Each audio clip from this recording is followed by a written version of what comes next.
Good morning. Welcome to Real Talk with Miss Brenda.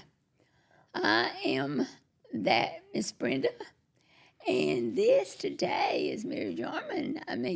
She is one of our little prizes.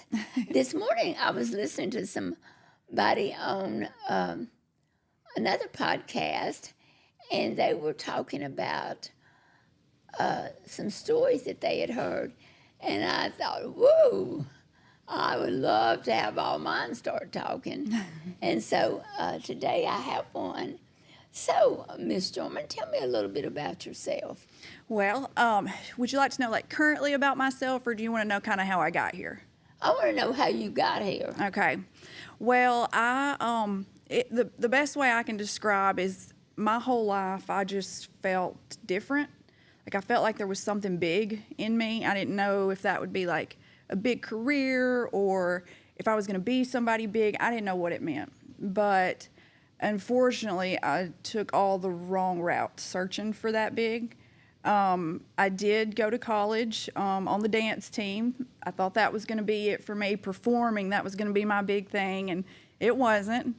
And then I went to the Navy. Thought maybe the military was going to be my big thing. And I didn't know you were in the Navy. Yeah, I was a police officer in the Navy. Oh, my goodness. Yeah, a master at arms is what they're called for the Navy, yeah. Uh-huh. Yeah, I did that, and I thought... how long were you in the Navy? I was in the Navy for about 3 years. Okay. Yeah, 2.5, 3 years, yeah. Uh-huh. And got out of it, and then at that point, I was kind of like racking up failures a little bit, because I wasn't completing anything. My big thing was I always was looking for acceptance. I felt a lot of rejection growing up. My brother was kind of like the golden child, and I kind of was just messing up left and right. After I got out of the military is when I started doing drugs, like a Were there just two lifestyle. of you? Mm-hmm. Yeah. A brother and you? Yep. Mm-hmm. You're the older? He's the older. Yeah. You're the baby? Yeah. Mm-hmm. Uh-huh. Yep. And he now looking back, I can see where it probably was just he was doing things right. I mean, he knew what he wanted to be his whole life. He did it. He made good grades. He stayed focused. I was just always kind of trailing off a little bit. But then after the military, I got married and had my first child. His name's Peyton. He's incredible. He's 17 now. Uh-huh. And I tell him all the time he's the apple of my eye, and he is. But that after he was born, I got on prescription pain pills, and then got on some more prescriptions like Adderall. Started really abusing those medications like very severely. I pretty much ruined that marriage. It was a good marriage. Life was good at that point. But then the prescriptions, it was when the opiate epidemic was really hitting, like with the pain pills, and I went all in. And we ended up getting divorced. And after that, I felt like I'd ruined that marriage. So it's failure after failure after failure. I'm still trying to figure out who I am. What is this feeling in me? I didn't know anything about God. I didn't grow up in church or anything like that. I just knew there was something in me. Something was trying to come alive my whole life. And so after that, I ended up getting pregnant with a guy getting pregnant with a guy like out of wedlock situation, which was not something that happened in my family. So then that took a strong hit on me. And I was really downhill after that. I got pregnant, had her, lost my parental rights to her, and then got married to this guy that was just... You never got to be her mother? I got to be her mother for 2 years. And then I lost her. Yeah. My son still has the desire to know her because they were babies together. Well, he was a little bit older, but... Who, Peyton? Mm-hmm, yeah, and that was his little sister. And he still asks about her, but we believe fully that God has a plan. I don't know what that's going to look like, but I do believe there's a plan for us. I don't think our story's just over when it comes to Maggie. I pray for her every day. What's her name? Maggie. Yeah. And so her dad got custody of her. and the woman that he married is who adopted her. So they have her dad and his wife, and she does have a good life, and they are a So good you, family. you get to see her live? No, haven't seen her since she was 2, but I try to look up pictures and stuff on Facebook, but they've done a pretty good job of locking me out and my family. And I do understand, because I was going through one of the start of the worst times when I had Maggie, and she was getting a better life with him. That hurts to say, of course it does, but she was getting a better life with him, and he provided stability for her from the beginning, and I did not at all. And then after Maggie, I got married to a guy that was just bad news all around. I had never been in like the criminal side of things or anything like that, but that's where all that started. The shoplifting, just bouncing from place to place, not having a stable home. You? Yeah, me with him. It went real south quick. It goes, it can, Like in the blink of an eye. I mean, you can be one way one day and the next day, wow. Absolutely. Most definitely. And I still, even in all that, I mean, I know I keep talking about this big thing that I felt, but like I can't explain it now because I know what it was now. But I just still felt like there was something more for me in life. But again, I still didn't know anything about God. And this guy that I married this time, I had never been in abusive relationships. I had never, abuse was not ever going to happen to me. I was never going to be with a man that was going to hit me. That was not something that I could ever have imagined. That started with him. He just ran the roads a lot and, hopped from woman to woman. And I was at home and got pregnant again with Nora. She's 9 now, and she's me made over. Oh no. Yeah, it's a good time. And then 11 months later, got pregnant again with Olivia. Yeah. 5. Yeah, four total: Peyton, Maggie, Nora, and Olivia. And then so Peyton, Nora, and Olivia are still in my life now today. But there was a 5-year stint that went by where I didn't see Nora and Olivia. I didn't talk to them, hear from them. I didn't really know anything about them. I got their dad, the second husband. He ended up going to prison, and when he went to prison, is when I started heroin. When I started heroin, is when the girls were taken from me. And his grandmother. Did you work? No. I didn't work. The last time I worked was my first marriage. After my first marriage, I might have. You mean you were in the Navy, a police in the Navy, went to college. And the next time we hear from you, you're laying on a sofa somewhere shooting up. Absolutely. A sofa at best, for real. At best. I mean, yeah. I'm telling you, it went from bad to worse fast. And then when I got on heroin, I always say this, I didn't do heroin did me.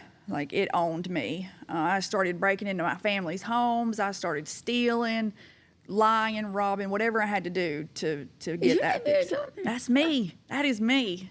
And it's crazy. It's crazy. It's crazy. Lost my children.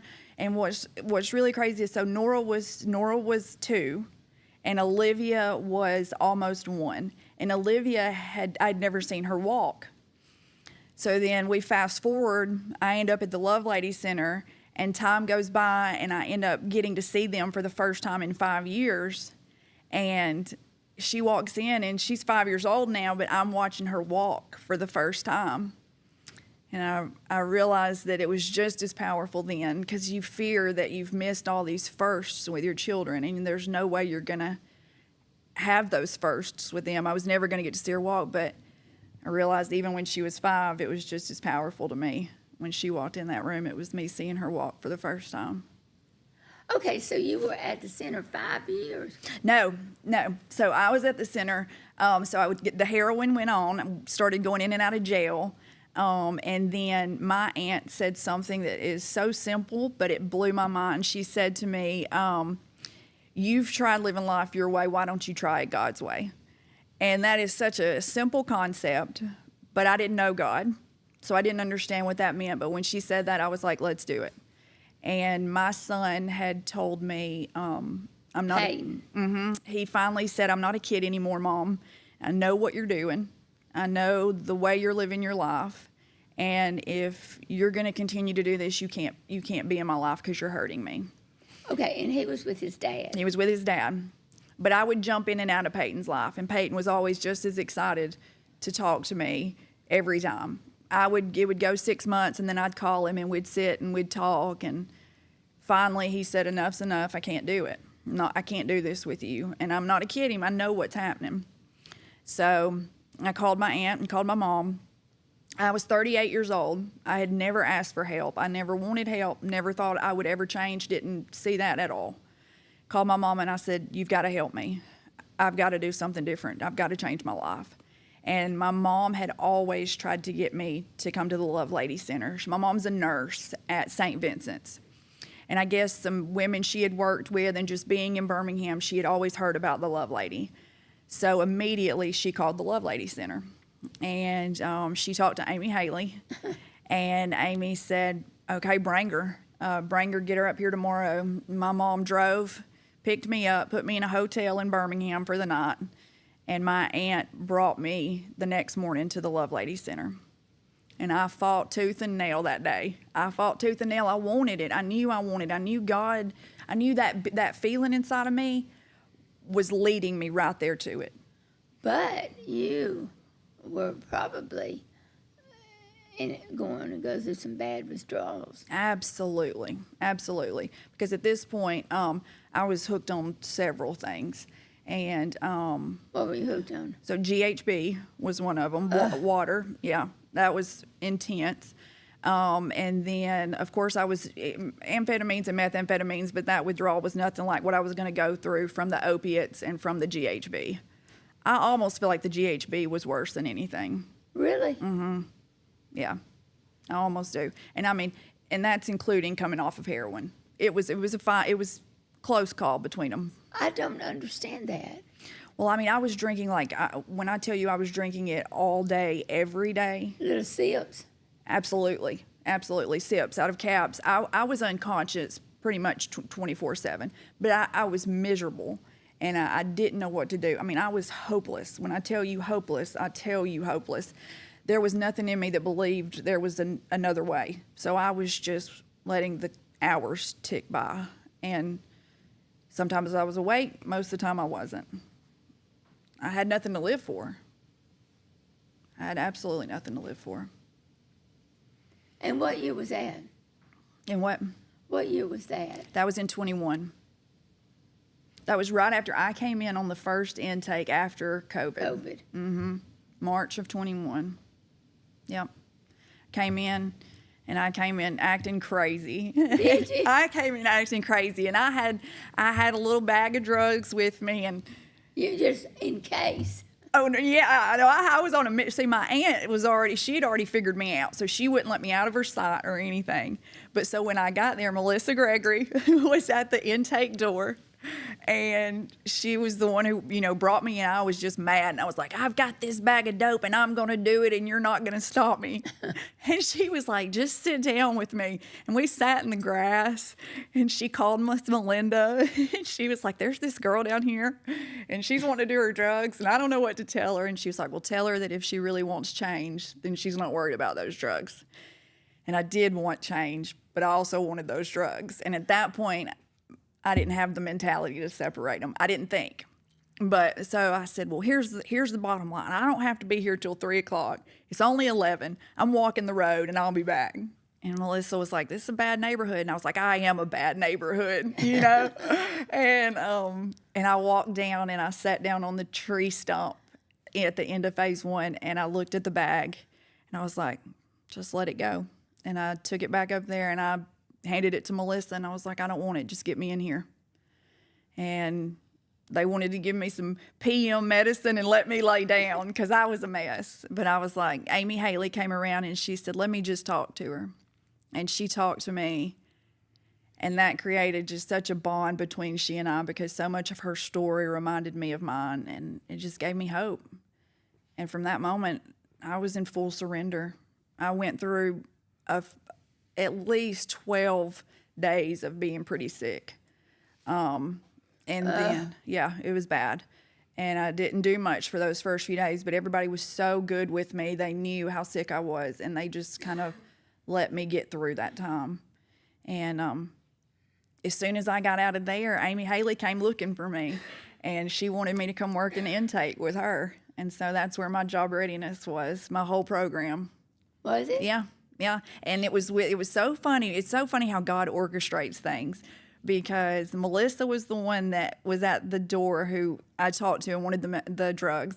And then Amy Haley was on the other side of the door and walked me in. And then I get to intake, and it's Amy Haley and Melissa Gregory in that office. And ever since then, I've worked side by side with them. And it's just so neat how God just places people right in your path. But I knew I wanted different, and I was ready to surrender. I didn't know what that different was, but it didn't take long that big feeling that I'd been searching for my whole life started to make sense. So where was Peyton was still living with his dad? Mm-hmm. Yep. Still is now. Still is now, yep. And Olivia? Olivia and Nora live with their great-grandmother. Yep. And they still do. We went to court for custody. We've been going through the process for a couple years. But it's just not time. It's just, I don't know why or what is in store, but the custody, first time I've filed for it, and it was denied. Your what? It was denied. So I don't understand it. How did that make you feel? Devastated. Absolutely devastated. I didn't see that coming a mile away, and it was like I'm doing everything. I've just done everything. What county? Coleman. And I was like, I've done everything to prove and to show that I'm changed, that I'm preparing a life. Is your grandmother wanting you to? It's his grandmother, their dad's grandmother, their great-grandmother, and she fought tooth and nail. She doesn't believe that people can change. Well, she tells Nora and Olivia that people can't change. So she got up there at court every time and just dogged me, In front of the kids? No, they weren't there. But she does do it in front of them. Yeah. She tells them horrible things. Some true, some not. But I was devastated. I knew that my kids were coming home with me. I knew 100%. There wasn't a doubt in my mind. It was time. They were coming home with me. And everybody thought they were? Everybody thought they were. How long has she had them? She's had them for 6 years. Yeah. It was devastating. I called. How old is she? She is 85. And she even said in court, she made the statement, I took care of them when they needed somebody. Now I need somebody to help take care of me, and their mom's just trying to take them. It's like, well, that's not their job, It's not their job to take care of you. And they're not getting a whole lot of a childhood. Like, they don't get to do, extracurricular stuff and dance or, things like that. And it's tough knowing that it's not my time yet to have them, but I trust God with all my heart. So who do you live with now? I have an apartment. I have a little townhouse. It's a little townhouse apartment. Little townhouse? Yeah. Yeah. You live alone? I do. Yep. Me, I have a room, and the girls have a room. Yep. Oh, do they get to stay with you? Yes, they come see me every other weekend. They come stay with me. And then we have made some progress. So we've gotten to the point now where, if their brother has a football game or something, the great-grandmother will let me come get them, even when it's not my time. And, we'll all go to the game together, or I can... Will she go with you? No. But she'll let me bring the girls and then take them back. So there's growth happening. For sure. And their beauty pageant, she let me go behind the stage and fix their hair, and that was huge. That was huge. So there's, growth is happening, and maybe this is all for them to see harmony and not to feel the pressure of one against the other before. Oh, I definitely think it is. Yeah, I do Now, too. Here goes Miss Brenda, and you know what the name of this thing we're doing? It's Real Talk with Miss Brenda, you know. Yeah.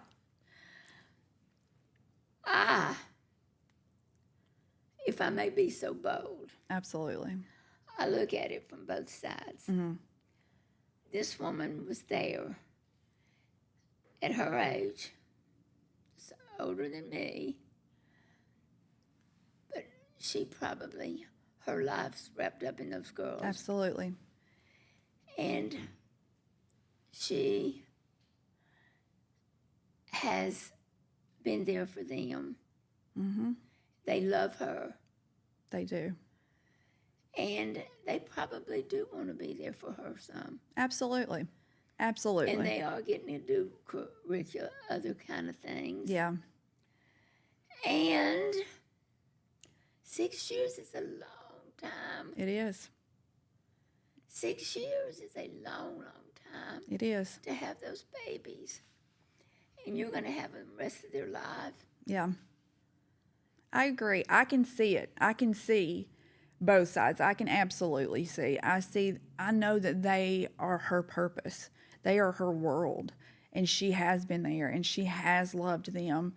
And all I've wanted this whole process, like the main thing that I've wanted is just to be able to be a unit that loves these girls. Like, let's just love them. Let's not pin each other against each other. Let's not do those things because I recognize what they are to her, what she is to them and what they are to her. Like, I absolutely see that.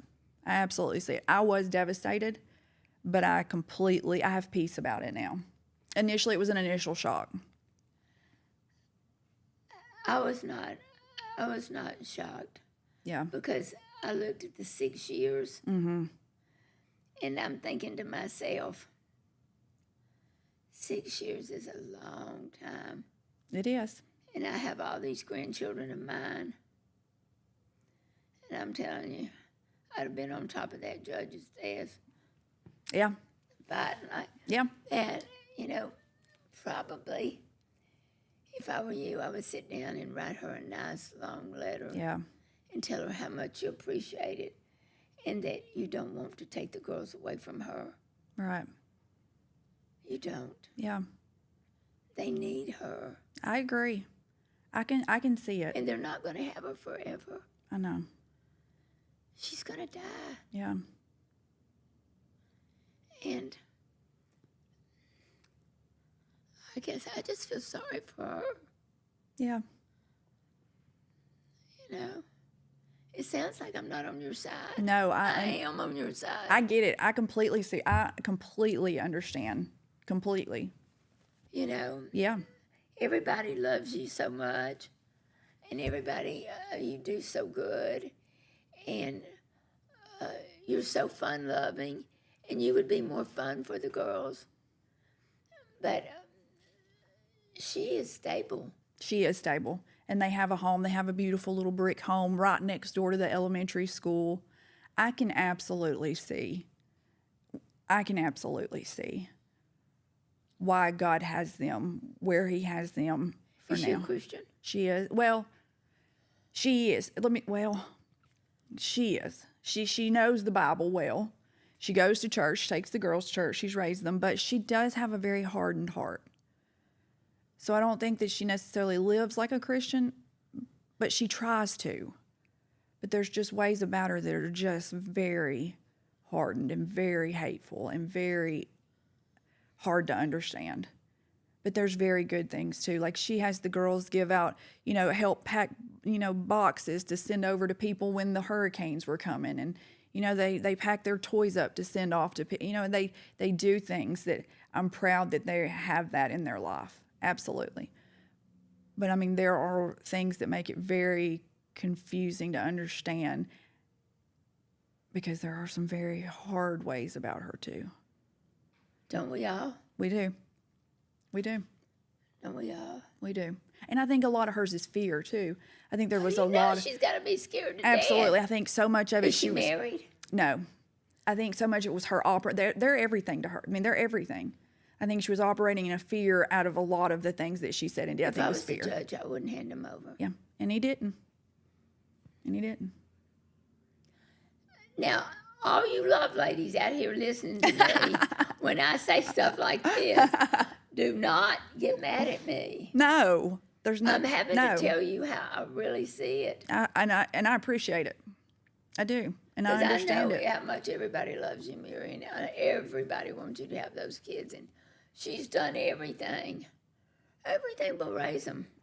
Amen. It's the truth. God, I'm miserable to talk to. No, you're not. No, you're not. It's the truth, and it's the truth that we have to see. We have to see that, and we have to understand that just because it's not about our timing, it's not about what we want, it's not about how we feel it should go. It's just not. It's just not.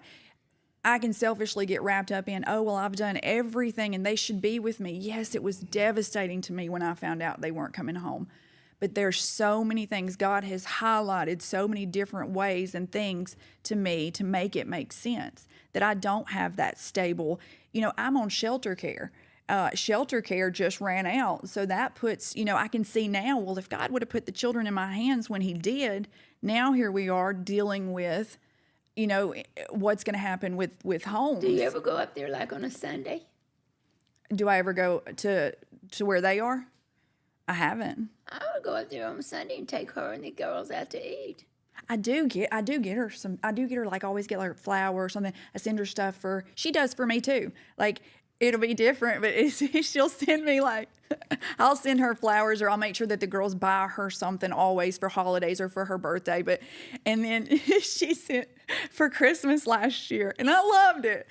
But she sent me a gift bag that had like Neosporin and some Q-tips, and some Ziploc bags, just some practical things. But it was what she did that meant so much to me, because that's not like her. Like, she's very closed off to me. So to me, that was She knows huge. that she's not going to live that much longer. I know. And I want her to, and that's what I Let said. her love those children. Yeah. I think she feels secure right now. Yes. Since it's, and I want that. I want that for her and for them, because it creates peace within them Yes. too. You need to be, every time you have a chance, you need to be with those two girls and that woman. Yeah. You need to say, I just thought I would come by and see you. Yeah. Well, we all went to the pageant together, and that was huge. That's the first time we've ever done anything together. I would do that, and I would take them out to eat. Yeah. And just, I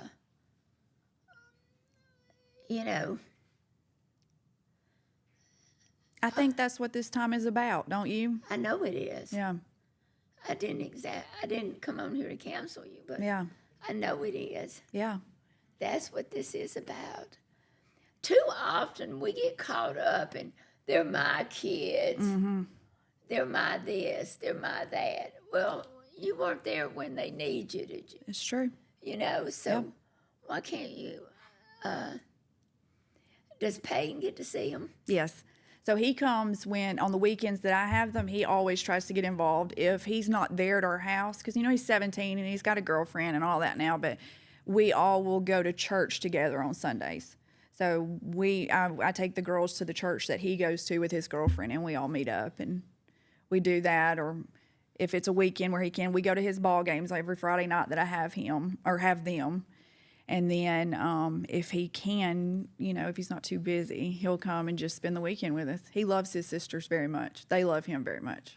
You gotta meet everybody where they are. Yeah. See, we're so willing, we're so anxious to just keep this is about me and this is about mine and Yeah. all this kind of stuff. I think this is a great time to show this woman how much you appreciate what she has done for those kids. My God, Yeah. I bet she is. I bet it would have been hard for anybody to do all the things for them that she's done. Yeah. Absolutely. Okay, so now you're leaving the Love Lady Center. Not a chance. Not a chance. Okay. So tell me, what do you do now at the center? So I'm a client rep at the center. So would you sit and have a hard conversation like this with a client? I would do my best to, but I think you get to a point where you got to be talking to a willing to hear it recipient. You know, like they got to be able to willing to hear it too, because sometimes people get a little upset at stuff like that. You know, and that's okay too. We can get to a point where we get upset. You know, like me and a client, but I think you got to be willing. You got to. I don't know what it is. But like you said, you can't just be about their mine. It's mine. They're my kids, because you're right. Even when you're doing things right, you still weren't there to raise them. They're not yours. Yeah, exactly. They're his. Exactly. They're his. Yeah. And she has been maybe not what we would have chosen, but she has been a good someone in there. Yeah. She truly has. Does Nora and Olivia love her? Absolutely. Yeah, they do. And they're smart, and they're funny, and they're outgoing, and they're kind, and they're gentle. How old are they? 9 and 8. Yeah. And they're those things because she was there to teach them those things. They what? There are those ways because she was there to teach them how to be those ways. I wasn't. But they are. They're kind. They're gentle. They love to help people. They have animals. They do. What they have? Nora has a dog. Olivia has a dog at their mama's. And then at my house, they have a cat. Yeah. Nora's a huge animal lover. She loves animals. She loves to love. She what? She just loves to love. Yeah. Anybody, anything, animals, whatever it is, she loves to love. Do they see their dad? They do. They do. Not often. He comes and goes. He is the grandmother's grandson. And she also raised him. She's their great-grandma. She's my girl's great-grandmother. She's their dad's grandmother. Well, I'm just thinking I'm liking this grandmother.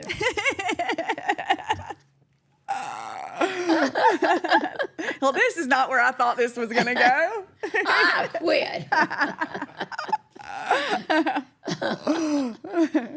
You know, this one they don't let me counsel. Because the judges have shut us down because I'm on their side. Yeah, right. No, but there's good there. There's absolutely good there. There's so much. I'm on right and wrong. I mean, I like to see everything through the eyes of God. Yeah. I don't always, I mean, I really do. I don't necessarily want to, but I like to see everything through the eyes of God. Yeah. Yeah. So how many clients you have? 118.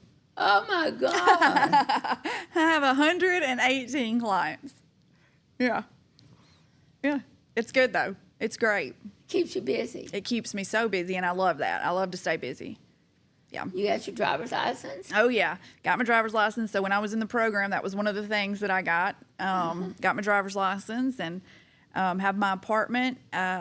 Just got me a nice little SUV type car. I love it. It's fancy. It's got like push button. I was like, I never thought I would have a car that had push button. Push button. Yeah, this is huge. And I go to Highlands College. Do you? Mm-hmm. For Christian leadership. Yep. And yeah, that's me. Spend time with my children and learn about the Lord and do my work at the Love Lady, and I do small groups. You know, we do those small groups. Yeah, with the outside graduates. I love somebody those. told me yours was good. I love it. I love doing them. Yeah, I do 2 a month of those. And I got myself in a mess with them. did you? Yeah. I was doing the spiritual warfare, and somebody missed one for something that Melinda made me. Then we had to do Tuesday night talk. and I had to line them all up, and then the girls got mad when, and so then I said, okay, I'll do them every Tuesday. Oh, no. So now I just got one big mess. I got to fix this. Yeah. Got to but iron that out. I'll fix it. Yeah. So, yeah. All right. Well, listen, I have loved having you. Yeah, I've loved this. I hope you forgive me. Do not go back to the center and say, Miss Brenda ambushed me. I'm going straight to Melinda's. No. She'll know how I am. Oh, yeah. I agree. I understand. And I believe God's doing exactly. I believe this is what He wants. He wants harmony. He wants unity for those children. He does. Before she does pass away, or she can't live. Just imagine the hole left in their life if you weren't there. Yeah, and if this would have gone through court and the judge would have said they were coming with me, imagine the weight that would have put on them to feel like they left their mama, and then what if something happened to her and they felt like they left? I mean, it could have created so much. This is the best of both worlds. Yeah. We need to send this judge a letter and say, thank you, sir. I mean, I see, I see it. I agree. I mean, I see it for sure. Okay. Yeah. Have you seen it before now? Bits and pieces, but as you talk, I can just see full circle. I see full circle. The greater appreciation that I should have. So then I'm for an her. okay counselor. You're an incredible counselor. Okay. Well, listen, we're going to have you back on here when, and maybe next time I'll be a little bit easier. Yeah, please. No. Easier. Yeah. I just love you. Everybody loves you at the center. Oh, thank you. Thank you. And you be our little drama person. That was a good time. Jesus, yeah. I did Jesus wrong. No, you didn't. I know I do it this way, That's right. and y'all do it. Well, you had it right. We had it wrong. That's right. Okay. That's the way I look at it anyway. Okay, well, listen, I love you. I love you. And we will be seeing you. Yeah. See you at Love Lady. Y'all go by and see Mary. Yes. Come on. And tell her all about herself and her grandmother. Bye, y'all. Thank you.